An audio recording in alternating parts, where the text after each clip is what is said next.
Hey, what's going on guys? Arekkz here, welcome back to another Anthem video, and in this one we are talking patch notes. EA and BioWare just dropped the full set of patch notes for the day one patch dropping for the 22nd, which is of course the official launch of the game, and they showed a few points the other day, but they've shown everything today. So in this video we're going to go through all of it, or at least kind of the most relevant stuff. If you want to read absolutely everything, I will link them down below because there's a lot, but we're still going to go through the most relevant things, the things that you guys will definitely want to know about. So if you guys do enjoy this, then a like would be super appreciated. Comment down below if you have any questions, and also if you haven't entered our giveaway for a chance to win a custom-built gaming PC from the guys over at box.co.uk, then be sure to click that link in the description box down below. Now, to begin with, the patch notes are broken down into core categories. So the very first one is higher level fixes, and this kind of covers some of the, most prominent things you'll definitely want to know about. The first one is, of course, load times. So they've decreased the loading times for older disk drives. What a lot of people have been doing right now is moving the game to an SSD to try and speed up the loading times. So this should hopefully help alleviate that for anyone running on, older disk drives. They've also fixed many of the infinite loading screens. They've fixed multiple challenges not tracking properly. There are a number of issues that have been fixed that were causing players to disconnect or crash, and weapons and gear now have numbers present for modifiers. So those are some of the kind of like high level things that were, at least kind of the first four of those, were big problem points for a lot of people, loading times, crashes. So with this in place, hopefully that should reduce or remove most of those. The next section is general fixes and improvements. Now there's a lot of stuff here, so I'm going to kind of scan through and go over the most relevant ones, and then again, if you want to read absolutely everything, link is down below. First things first, loot reveal and expedition summary now correctly play during the end of an expedition screen. The gather party mechanic has been made a lot more lenient in a number of situations. That's the mechanic I mentioned in yesterday's video about if you get too far away from your team, it just teleports you to them, but that was just super aggressive, and even if you were like 10 meters behind, it's like, nope, you need to be closer. So hopefully that improves that experience. So I'm definitely kind of keen to sort of see how that plays out once the patch is live. At the end of the expedition screen, players will no longer get stuck on recording victories or skipping all, which of course is pretty handy because you don't want to kind of have to then quit the game and go back in. The game will also no longer hang in the javelin menu when unlocking the second, third or fourth javelin.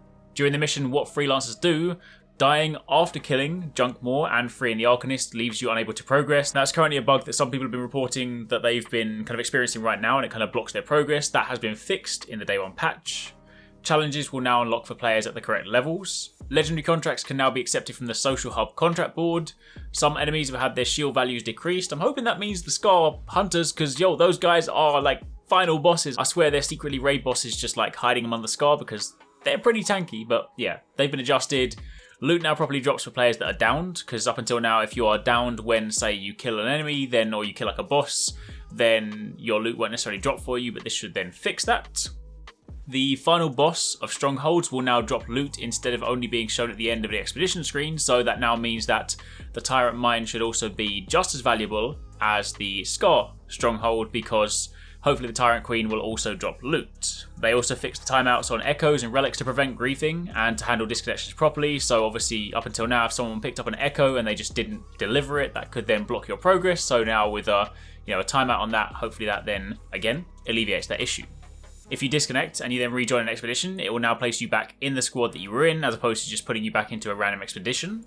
They've also corrected an issue where players could not interact with each other in the launch bay or in certain circumstances. They corrected an issue with the mission Bad Deal where outlaws wouldn't spawn and that blocked your progress. The start of the expedition screen has now been improved. They addressed a variety of situations where killing enemies didn't properly progress world events.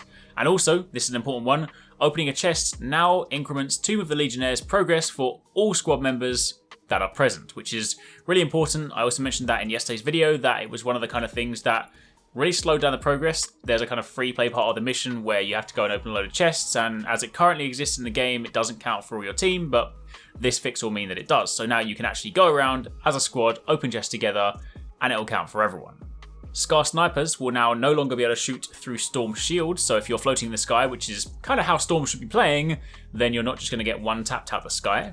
They increase the damage of the electric status effect. The status effects can also now more reliably be applied to Titans, which is one of the things that they didn't necessarily do a lot of the time. If you were trying to sort of, you know, put a burn or a shock or a frost or anything like that on the Titans, they would either apply it very, very quickly, so you'd have to kind of react super quickly, or they just wouldn't be at all. So that is quite nice, because especially when you fight the ancient ones, they are very tanky. I mean, they're supposed to be like a boss monster, but regardless, they're super tanky, so that'll be quite nice.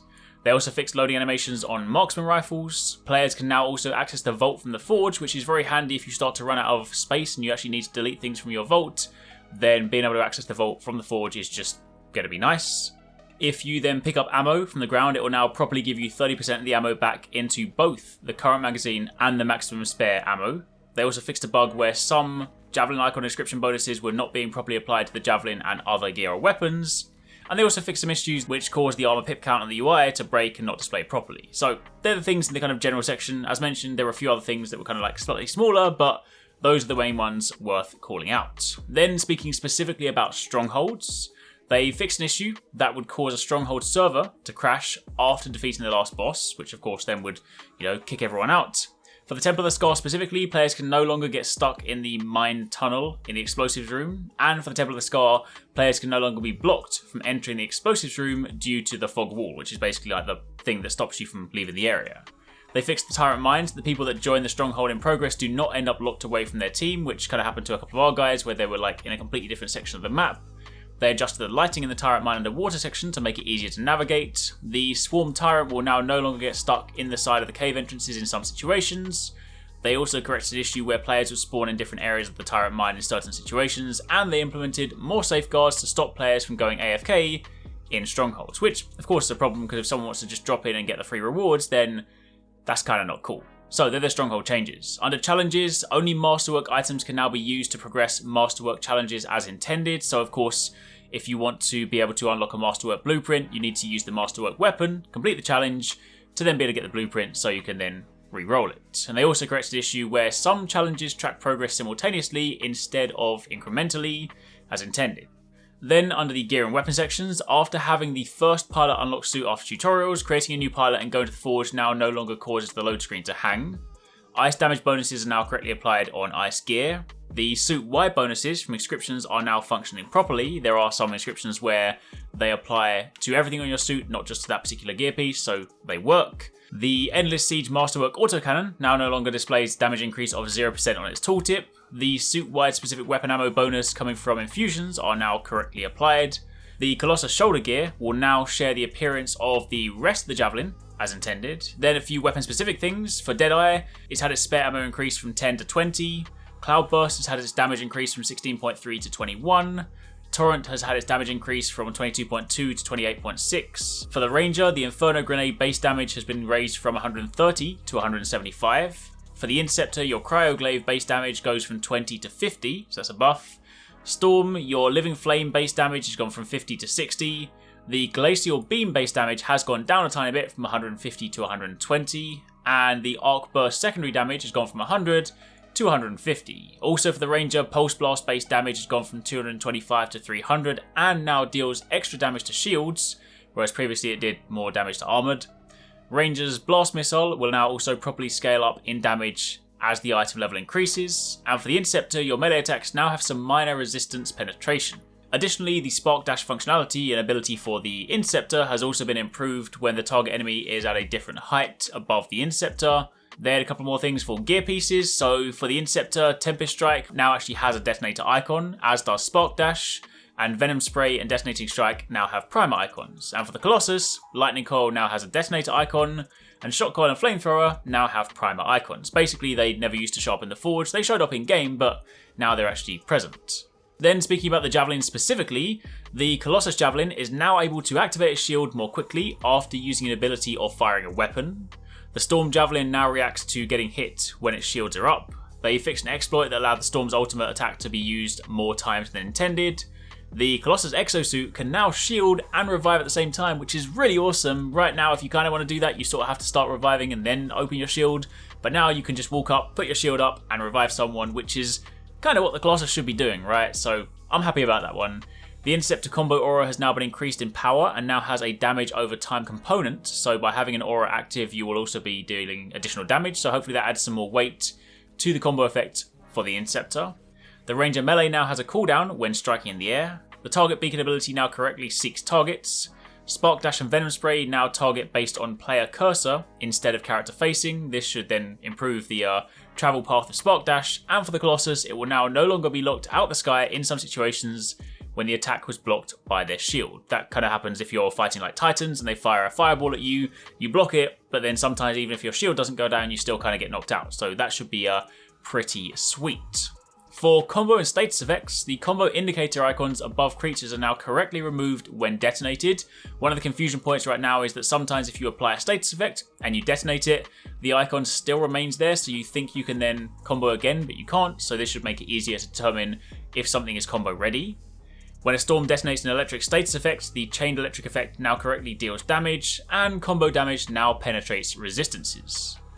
The next section pertains to crafting. Non-masterwork materials purchased from the crafting store now show as their proper rarity instead of incorrectly showing as masterwork. A number of Javelin components that had different icons for their recipes and the actual items are now the same. The Battlecry gear recipe now has the correct description. They fixed the Spark Beam gear having the wrong description when crafted. Crafting recipes are now sorted alphabetically, and the items in the crafting store are now sorted by type to be clearer. Then finally, the last section pertains to UI, so some of the main things worth calling out here. Some of the conversations were not popping up the reputation points post-conversation completion. This has now been fixed, so you know what reputation you gain upon speaking to someone in Fort Tarsis. The squad screen now displays the correct information for each player. Sometimes it listed that they were a different class or a different power level. Motion blur can now be correctly turned off, so currently if you turn it off it still doesn't actually apply, so for those of you that actually kind of don't like motion blur or kind of get motion blur sickness, then you can turn this off and that should actually do what it's supposed to do. The electric status effects now shows scaled damage properly. There's an option that's been added to hide the squad member HUD if you don't want to see it. The edge of the compass will now pulse to indicate enemy locations. There'll also be a notification that's been added in Fort Tarsis if a player's vault is at the cap of 250 items. On the Repair the Strider step of the Cry for Help mission, the search radar has been adjusted to correctly lead the player to all 4 tools. The primer and detonator icons have now been added to all Interceptor gear. Toggling the HDR option will now properly prompt the Apply Changes button. Player banners should now also display correctly. Camera shake slider has also been added to the settings menu if you want to reduce that. Players can now track 10 challenges instead of 5. And the on-screen VoIP indicator will now no longer show if a player is speaking if that player has been muted. There are a few other things there, but largely speaking, they're just kind of like smaller UI things. So again, if you want to check those, you can go through and read that for yourself. But largely speaking, those are the main things worth talking about. So there's a lot of changes that are going in for the day 1 patch that should improve the player experience. So for those of you guys that are jumping in for the first time this Friday, then you should have a better experience running through, and hopefully some of the things that other people have been encountering shouldn't be as much of an issue. So that's it for the time being. If you guys got any questions, drop them down below. But otherwise, thanks for watching, and stay tuned for plenty more Anthem content. Thanks very much for watching, guys. I hope you enjoyed the video. If you want to check out some more awesome stuff from us here at Arekkz Gaming, then you should definitely try to catch 269 and Paradise Central streaming 6 days a week. You can find a link to the multi-stream in the description box down below. They play a wide range of games, and what's more, we also have the Endgame store. By watching their streams, you earn currency, and you can redeem that currency on the Endgame store for really cool prizes. Those can range from things like games, comics, and figures, all the way up to controllers, capture cards, and even consoles. So definitely drop by and become part of the community. Of course, if you enjoyed this video, then make sure you're subscribed and be sure to click on that little bell icon to turn on notifications so you don't miss our next upload. You can watch more videos by clicking on the options here, but once again, thanks very much for watching, take it easy, catch you next time, peace out.